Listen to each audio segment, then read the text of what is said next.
We're going to start with an update of workshop 1 and some of the findings that we had. And we're going to be publishing some articles and papers over the next few weeks, which you'll also be able to access. So, without any more ado, a very quick overview of some of the findings so far.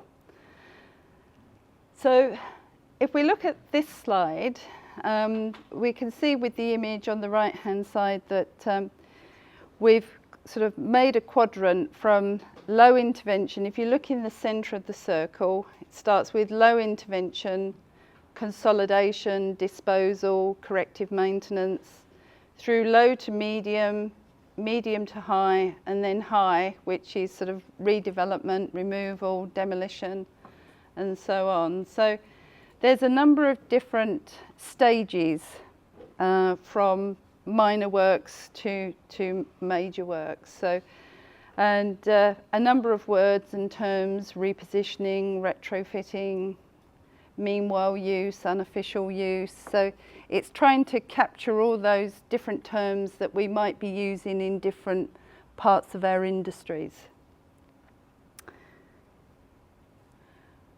We also had a discussion in the first workshop about what is temporary. How long is temporary?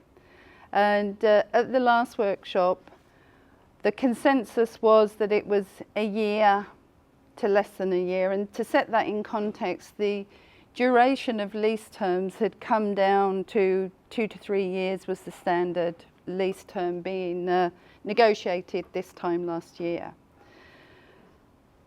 So we also had these 3 areas of environmental, economic and social, and what came out of the first workshop was the increasing awareness and importance of the social. But the challenge with that was, how do you measure it? And there was also a feeling that possibly these were some trends already in motion, but they'd actually been accelerated and exacerbated by COVID. So the working from home really got entrenched.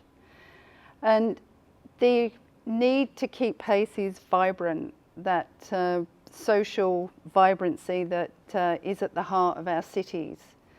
And so during the discussions, the social kept coming back as being important, and that having a good social hub would create get people to come in more often and perhaps stay longer, and that how to achieve that. So the focus was very much on people and their experience of the city. There was also a realization that temporary adaptive reuse could be different among different building classifications. So the premium, the A-grade buildings would perhaps have a slightly different set of STAR uses to the B, C and D-grade buildings. Gill, I think it's over to you. So this is really about what we heard in the data. We recorded everyone in workshop 1, and what we heard in the data was that this social aspect was the key component. And what was happening in industry was this new kind of focus on ESG, environment, social and governance. And moving on that was this idea that it's actually people that make up cities, not the buildings themselves. It's those flows of people, getting them coming through the city, changing perhaps the land uses from just being a commercial centre to something else with a much diverse, rich uses in that CBD. So this workshop's really focused on that social aspect. Now we know how to quantify the environmental benefits. We understand the brown discount is happening. We understand how to quantify, measure, record, monitor the environmental benefits of upgrading existing buildings. But what we don't yet have a really good understanding of is how we record, monitor, and value the social side in cities. So that's what we're going to be focusing on today. And what we found that really STAR, Sustainable Temporary Adaptive Reuse, is about reducing risk in asset management. It's an alternative to wait and see strategies.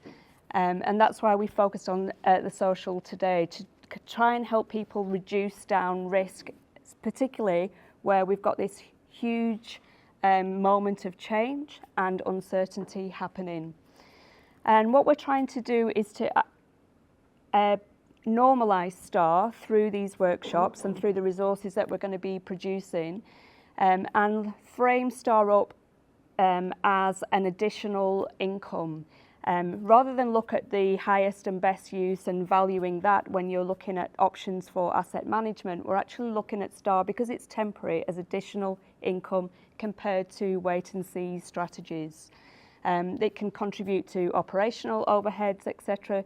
But it's to shift the focus away from the gap of leasing out a space on a temporary basis, perhaps with much lower rents than you would get from a traditional office lease.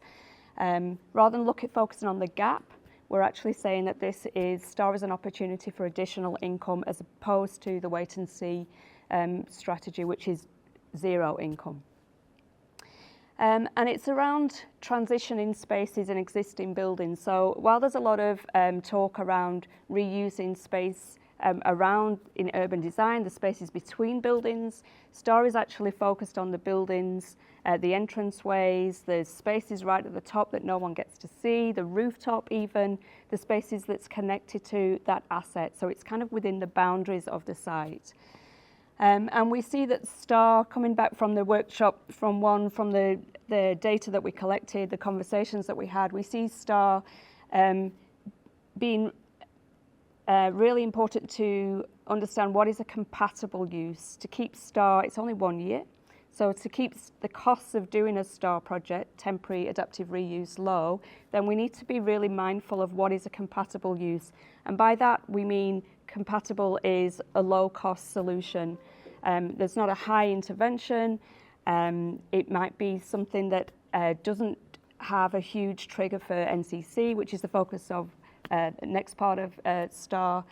We'll look at NCC, but it's around compatibility as well. So being really realistic. We're not proposing that STAR is a panacea for every vacant space, but it's an option on the table that we'd like to normalise and to get more asset managers and building owners considering.